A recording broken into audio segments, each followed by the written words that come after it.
Hey there guys, this is Obsidian Chill. Got another video for today. And in this one I wanted to talk about time capsules.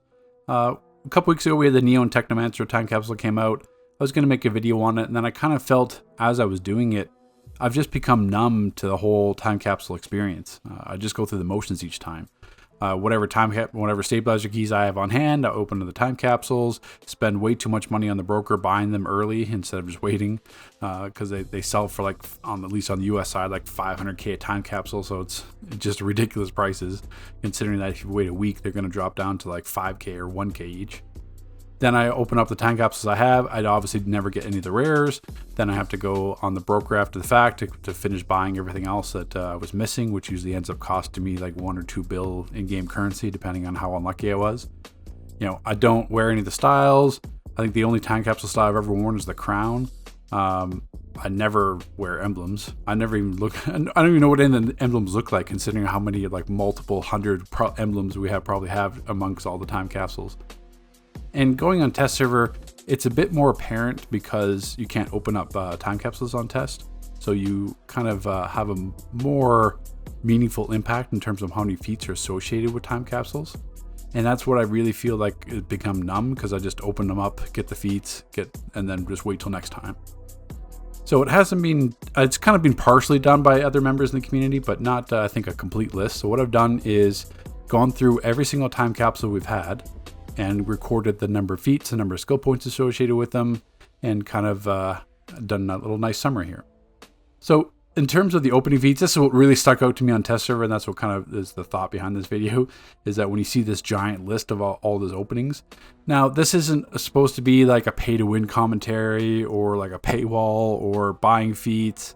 It's something like that, because I understand that there's many different ways that you can get time capsule feats without actually having to open them from the marketplace, or like you can buy unlocked ones from the marketplace. You can buy just from the broker, just all the collections and gear and everything else you need.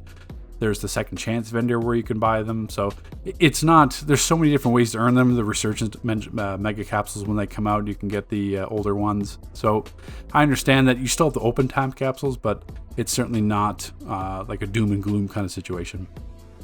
The only one is with these opening ones.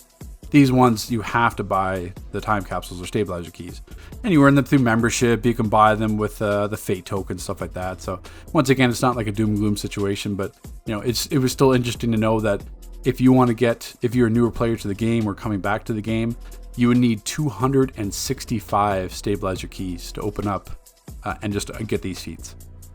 So that's not even. I mean, you're going to get other feats as well, but just to unlock these opening feats is 265, and that's 5.2 skill points that are associated with it.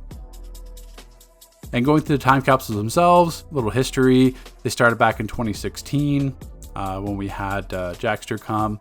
Star Trek, I think like STO, Star Trek Universe Online, had like loot boxes or same kind of concept as time capsules. He brought them over when he became CEO of DC.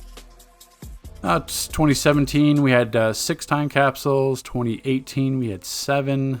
2019 was 5. 2020 was a shorter year. We only had 4.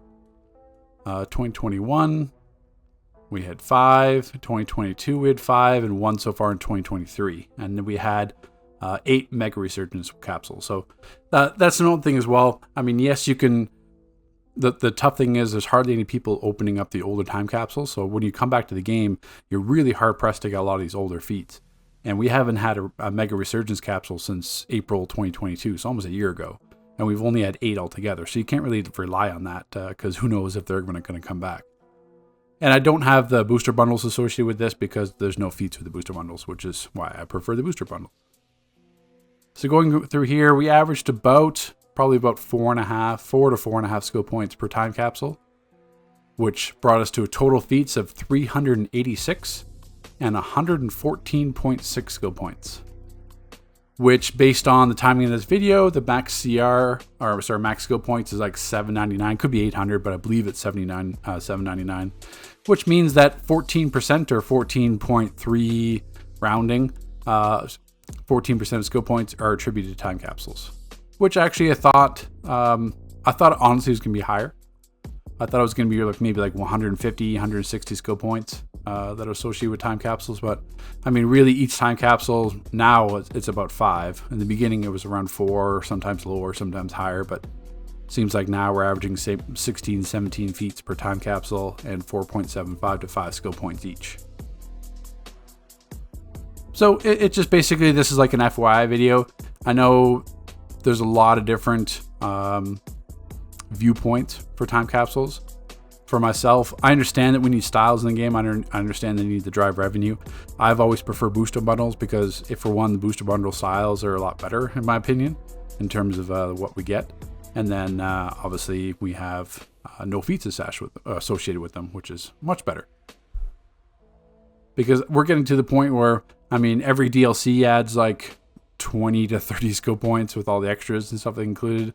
I mean, if we get time capsules, usually it's 1 per episode or 1 per DLC, so that's another 5. So it's getting to the point where we're going to be overwhelmed just with skill points because of everything else in the game. So it's I'm more kind of looking for opportunities where we don't have to get skill points, or at least making skill points matter in the future based on previous videos that I've done as well. So this is basically just, like I said, an FYI video. I believe other people in the forums have kind of done like partially this, but never a full up-to-date one to the Neo Technomancer. So it's nice to have just a running list now of how many skill points are associated. So take care, guys. We'll see you in the next video.